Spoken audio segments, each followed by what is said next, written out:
معاویہ جھوٹے ہوتے تو رسول پاک کیونکہ علم غیب رکھتے ہیں، وہ عالم ما کانا و ما یکون ہے، وہ ظاہر بھی جانتے ہیں، وہ باطن بھی جانتے ہیں۔ میرے آقا ارشاد فرما دیتے، معاویہ تم نفاق سے کام لے رہے ہو، تم جھوٹ بول رہے ہو، تمہارے دل کے اندر کفر ہے، تم زبان سے صرف ظاہر کر رہے ہو، مگر رسول پاک نے یہ نہیں فرمایا کہ معاویہ تم محبت کا جھوٹا دعویٰ کرتے ہو، بلکہ رسول پاک نے حضرت معاویہ کا جواب سننے کے بعد ارشاد فرمایا، معاویہ تم علی سے محبت کرتے ہو، علی سے محبت کرتے ہو؟ انہوں نے عرض کی ہاں یا رسول اللہ میں علی سے محبت کرتا ہوں۔ اب رسول پاک فرماتے ہیں محبت تو کرتے ہو مگر ایک دور ایسا آئے گا کہ تم دونوں میں کچھ ہو جائے گا، تم میں اختلاف ہو جائے گا، تم میں کچھ شکر رنجی ہو جائے گی، تم میں چپلش ہو جائے گی، تم میں کچھ اختلاف ہوگا۔ جب حضرت امیر معاویہ نے یہ سنا کہ رسول پاک فرماتے ہیں کہ مجھ میں اور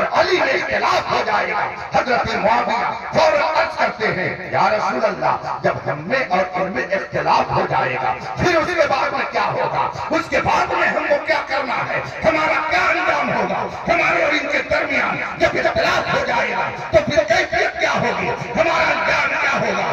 اللہ کے رسول نے یہ نہیں فرمایا کہ تم منافق کہلاؤ گے، تم منافق ہو جاؤ گے، تم جہنمی ہو جاؤ گے، معاذ اللہ رب العالمین۔ رسول پاک نے ارشاد فرمایا کہ دونوں کے درمیان ہوگا کچھ نہ کچھ ضرور، مگر اس کے بعد پھر کیا ہوگا؟ اللہ کے رسول نے فرمایا، حدیث کے کلمات ہیں اطیعوا اللہ و غفرانہ، اطیعوا اللہ و غفرانہ۔ رسول پاک نے ارشاد فرمایا کہ جب تم دونوں میں اختلاف ہوگا اس کے بعد اطیعوا اللہ تبارک و تعالیٰ کی طرف سے تمہارے لیے معافی کا پروانہ آ جائے گا اور اللہ مغفرت فرما دے گا۔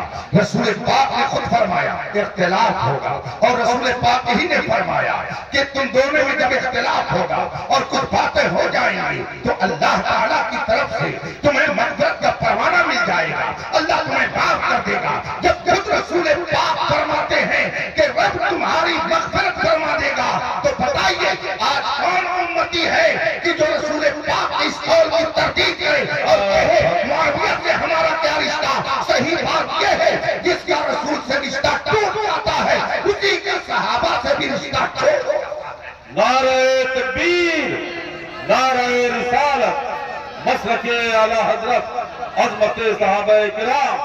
کتنی عجیب بات ہے، کتنی عجیب بات ہے کہ جو لوگ ایک شہر کا ایک گاؤں بھی فتح کر کے اور اس پر پرچم اسلامی نہ لہرا سکے وہ اس ذات پر تبرہ کرتے ہیں جس نے نہ جانے کتنے شہروں کو کتنے ملکوں کو فتح کیا۔ حضرت امیر معاویہ وہ ہیں کہ جن کے زمانے میں عہد حکومت میں بڑے بڑے شہر فتح کیے گئے، بڑی بڑی سلطنتیں خوف آتی تھی۔ تاریخ الخلفاء امام جلال الدین سیوطی علیہ رحمت و رضوان کی بڑی مستند و معتبر کتاب ہے۔ تاریخ الخلفاء میں امام جلال الدین سیوطی فاروق اعظم رضی اللہ تعالی عنہ کا ارشاد نقل کرتے ہیں کہ حضرت سیدنا عمر فاروق اعظم رضی اللہ تعالی عنہ نے ایک موقع پر ارشاد فرمایا، اے مکے کے اور مدینے کے لوگوں، مسلمانوں، تم لوگ قیصر و کسریٰ کا ذکر کرتے ہو، قیصر و کسریٰ کے روبو دبدبے کا ذکر کرتے ہو کہ وہ بڑے روب والے تھے، بڑے دبدبے والے تھے۔ مجھے تعجب ہوتا ہے کہ تم قیصر و کسریٰ کے روبو دبدبے کی بات کرتے ہو جبکہ تمہارے درمیان معاویہ جیسا باروب آدمی ہے۔ یہ کون کہتا ہے؟ یہ خلیفہ کون؟ حضرت سیدنا عمر فاروق اعظم فرماتے ہیں اور ان کے شہزادے حضرت سیدنا عبداللہ ابن عمر رضی اللہ تعالی عنہما۔ حضرت عبداللہ ابن عمر صحابی رسول ہیں، یہ بھی کسی نے پوچھا حضرت عبداللہ سے آپ کے ابو حضرت عمر افضل تھے، وہ بہتر تھے کہ حضرت معاویہ بہتر تھے؟ دونوں میں بہتر کون ہے؟ حضرت عبداللہ رضی اللہ تعالی عنہ فرماتے ہیں بہتر تو میرے ابا ہی تھے، بہتر تو میرے والد ہی تھے، مگر حکومت کرنے کا سلیقہ معاویہ کے پاس بہت زیادہ تھا۔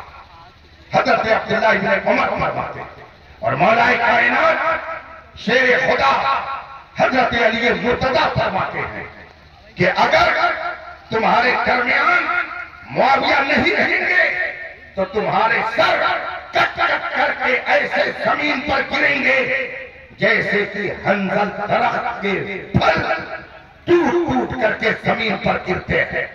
یہ نہ رہیں گے تو تمہارے سر اتنی تیزی سے کٹ کر زمین پر گریں گے جیسے کہ حنظل درخت سے ٹوٹ ٹوٹ کر کے پھل زمین پر گرتے ہیں۔ حضرت مولا کائنات فرماتے ہیں تم معاویہ کی حکومت کو ناپسند مت سمجھو، ان کا روب اتنا ہے کہ ان کے سامنے کوئی بات کرنے کی جرات نہیں کرتا ہے۔ اور آئیے میں بخاری شریف دکھاؤں تھوڑی دیر اور آپ مجھے برداشت کر لیجئے، تاکہ جو لوگ گندگی پھیلا رہے ہیں اور آپ کے ذہن کو حضرت امیر معاویہ کی طرف سے بدگمان کرنے کی کوشش کر رہے ہیں، خدا را اپنے ایمان اور عقیدے کی حفاظت کر کے ایسے لوگوں سے اپنے دامن کو بچائے آئیے۔ اسی بخاری شریف میں ہے حضرت عبداللہ ابن عباس رضی اللہ تعالیٰ عنہما۔ حضرت عباس کو تو آپ لوگ جانتے ہوں گے، یہ رسول پاک کے چچا ہے۔ رسول پاک کے چچا حضرت عباس، ان کے شہزادے حضرت عبداللہ، گویا یہ رسول پاک کے چچا زاد بھائی ہیں۔ دوسرے لفظوں میں کہہ سکتا ہوں یہ اہل بیت ہیں، یہ گھر والے ہیں۔ لوگ آج کہتے ہیں یہ گھر والے ہیں، یہ در والے ہیں۔ یہ اصطلاح پتہ نہیں کہاں سے لوگوں نے نکال لی کہ یہ گھر والے ہیں، یہ در والے ہیں۔ جو مصطفیٰ کا وفادار ہے وہ سب گھر والے ہیں، اور جو مصطفیٰ کے وفادار نہیں ہیں، چاہے گھر میں رہے چاہے باہر رہے، وہ باہر والے ہیں۔ گھر اور در کی مومنوں میں تقسیم نہیں کرنی چاہیے۔ بتائیے ابو لہب گھر والا تھا کہ در والا تھا؟ ابو لہب کون تھا؟ حضرت عبداللہ بن عبد المطلب کا سگا بھائی ہے۔ ابو لہب حضرت عبد المطلب کا بیٹا ہے۔ ابو لہب رسول پاک کا چچا تھا، اور اس کے حسن و جمال کا جو عالم تھا، تاریخ پڑھیے تو آپ کو معلوم ہوگا اس کو ابو لہب کہتے ہی اس لیے ہے کہ وہ بڑا حسین و جمیل تھا۔